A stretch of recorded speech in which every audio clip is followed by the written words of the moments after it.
ሰላም እንዴት ናችሁ? ውድ የፓርስ ቀለም ቤተሰቦች፣ ዛሬ አንዳንድ የእንግሊዝኛ ቃላትን በኦ በኡ እንዲሁም በኤ ወይም ደግሞ ኦ ኡ እና ኤ ድምፅ ያላቸው ቃላትን ይዘን መጥተናል። እነዚህ ቃላት መሀላቸው ላይ ወይም ደግሞ ከቃሉ መጀመሪያም ሊመጡ ይችላሉ እንዳስፈላጊነቱ።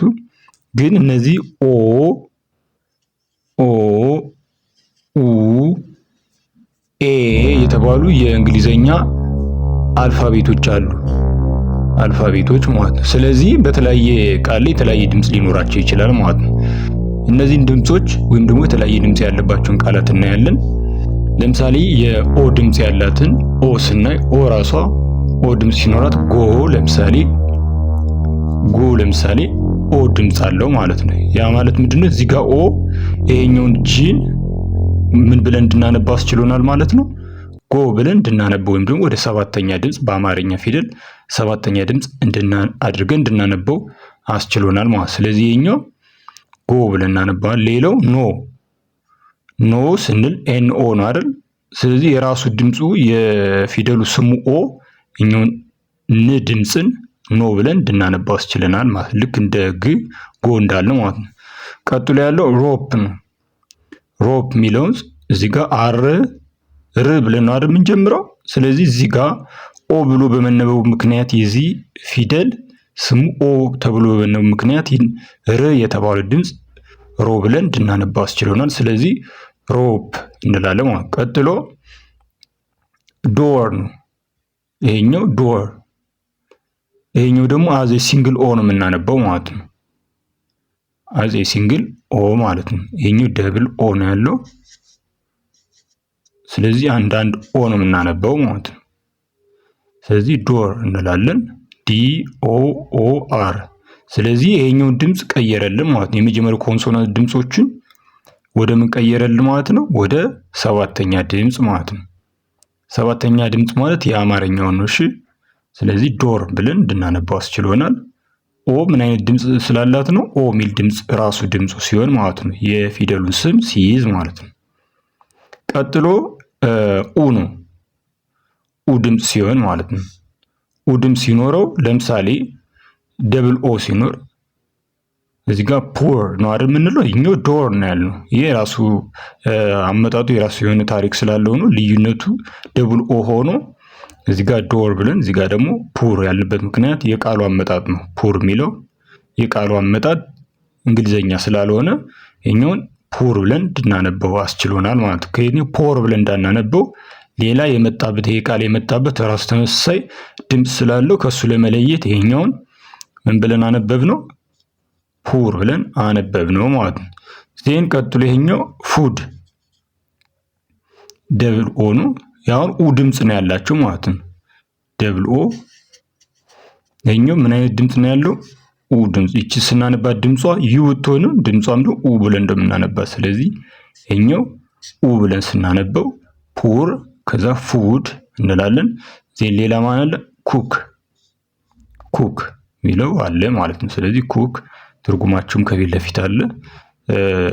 ለጀማሪዎች ስለሆነ ለአድቫንስ ስለሆናችሁ ይሄ ብዙም ያን ያክል አይደለም ብዬ አስባለሁ። ይሄ ለጀማሪዎች ነው የሚጠቅማችሁ። እንደዚህ አይነት ነገሮችን ሌላም ብዙ አይነት አነባቦችን ወይም ደግሞ እንዴት ነው የሚጠሩት ፕሮናንሲዬሽናቸውን፣ ህጋቸውን፣ አመጣጡ ምናምን እያየን በደንብ እናይ ይሆናል። ይህን ካልም በኋላ ቀጥሎ የኤ ድምፅ ያለበትን ነው የምንሄደው። ኤ ድምፅ አሁን አልፋቤት ኤ ብዙ አይነት ድምፅ ነው ያላት አይደል? አልፋቤት ኤ ለምሳሌ ኦ ድምፅ ሊኖራት ይችላል አይደል? ኦ ድምፅ ሊኖራት ይችላል። ራሱ ኤ ድምፅ ሊኖራት ይችላል። አ ድምፅ ሊኖራት ይችላል። ስለዚህ የተለያየ ድምፅ ነው ያላት። አንድ አይነት ድምፅ ሊኖራት አይችልም። ቫውሎች ላይ በጣም መጠንቀቅ ያለብን እሱን ነው። ስለዚህ ኤ ድምፅ ያለበት ላይ ለምሳሌ ኤክ ላይ ብዙ ጊዜ ኤ ኬ ኢ ላይ ብዙ ጊዜ ኤ ድምፅ ነው የሚኖራት ማለት ነው። ያ ማለት የመጀመሪያው ኮንሶናንት በአምስተኛ ድምፅ ነው የምንጠራቸው ማለት ነው። በአምስተኛ ድምፅ። ስለዚህ እዚህ ጋር ለምሳሌ ኬክ እንላለን። ሲ ኤ። ያ ማለት ይሄኛው እንደ ኤ ካነበብናት ይቺ መሀል ላይ ያለችዋን ኮንሶናንቱን ይቀይራል። ይሄኛው ስለ ይዋጥ የለ ሳይለንት አይደል የሚሆነው። ይሄኛው ሳይለንት ድምፅ ቫውል ነው። ቫውል ድምፅ ስለሆነ አይነበብም። ይሄኛው ቫውል ድምፅ ከሱ በፊት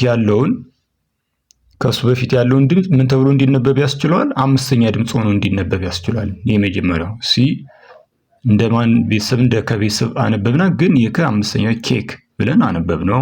ቀጥሎ ሜክ ነው። ስለዚህ ቺም ኤ ራሱ የፊደሉን ስብ ነው የያዘው ማለት ነው። ኤ ብለን እናነባዋለን። ስለዚህ ይሄ ድምፅ መጀመሪያ ያለውን ኮንሶናንት ምን ብለን እንድናነባው አስቻለን ማለት ነው? ኬክ ማን ነው? ሜክ ማለት ነው።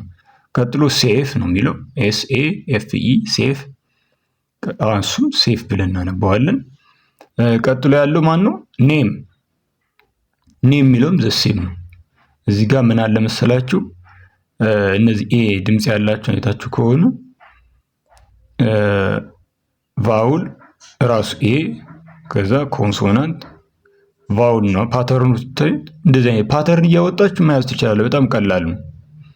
አንዳንድ እንደዚህ አይነት ነገሮችን ፓተርን ታወጣላችሁ። ትንሽ የሚያስቸግራችሁ ለምሳሌ የኦ ያለባቸው ኦ ፊደል ያለባቸው እነሱ እንደ ቃሉ ምን ይሆናል? ሊለያይ ይችላል። አመጣጡን ማወቅ አለብን። የቃሉን አመጣጥ እንዴት ኡ ድምፅ ኖረው እንዴ ኦ ድምፅ ኖረው። አሁን እኮ መሀል ላይ ያሉ ፊደሎች እነዚህ ቫውሎች አይነበቡ፣ ግን ኢንፍሉዌንስ የሚያደርጉት ኮንሶናንት ድምፆችን ነው። በጣም መጠንቀቅ ያለባቸው። እዚህ ላይ አሁን አማርኛ በደንብ መረዳትም ለሚጠቅመው ለዚህ ነው። ምን ማለት ነው? አሁን እናንተ አማርኛ ካልቻለች እነዚህን ለማስረዳት ይከብዳል። ምክንያቱም አሁን ይሄ ሲ ኬ ተብሎ የሚነበበው ብዬ ባስረዳችሁ ምንም ትርጉም የለውም። ኤም ሜ ብለን እናነባ ኤም ኤ ሜ፣ ኤስ ኤ ሴ፣ ኤን ኤ ኔ ብዬ ብነግራችሁ ምንም ጥቅም የለውም። ስለዚህ አሁን ዓላማው ምንድነው? የአማርኛ ፊደሎችን ከአ እስከ ያሉትን ፊደላት በደንብ ትይዛላችሁ። ከዛ እነሱን ትራንስሌት ማድረግ ነው። እነሱ ትራንስሊትሬሽን ነው የሚባሉት። ትራንስሌሽን እና ትራንስሊትሬሽን ይለያያል። ስለዚህ ትራንስሊትሬሽናቸውን እንይዝና አ ምን ተብሎ ይነበባል? ኡ እንዴት ነው የሚወከለው? እነሱን ከያዝን በኋላ አምስተኛ ፊደል ምን ማለት ነው? እንደ አምስተኛ ፊደል ሲነበብ እንደ ሁለተኛ፣ እንደ አንደኛ፣ እንደ ሰባተኛ፣ እንደ ስምንተኛ ፊደል የሚለውን ለማወቅ የአማርኛ ፊደሎችን በደንብ ብታውቁ ተመራጭ ነው። ዩሲ ምክንያቱም እዚህ ጋር እንግሊዝኛ የምትማሩት ኢትዮጵያ ውስጥ ሆናችሁ ነው። እንግሊዝኛ ግዴታ ከሆነ የአማርኛም ግዴታ ነው የሚሆንባችሁ ማለት ነው። ስለዚህ አማርኛንም እየተማራችሁ ጎን ለጎን ይሄንን ማስኬድ ትችላላችሁ ማለት ነው።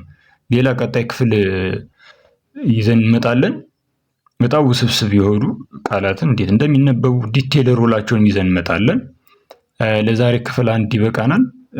በውስጥ መስመር መማር ፈልጉ በ0953318048 ሃሎ በሉን። ኢሞ፣ ዋትስአፕ እንዲሁም ቴሌግራም ላይ የድምፅ መልእክት አስቀምጡልን። ለዛሬ ይበቃናል። ባባይ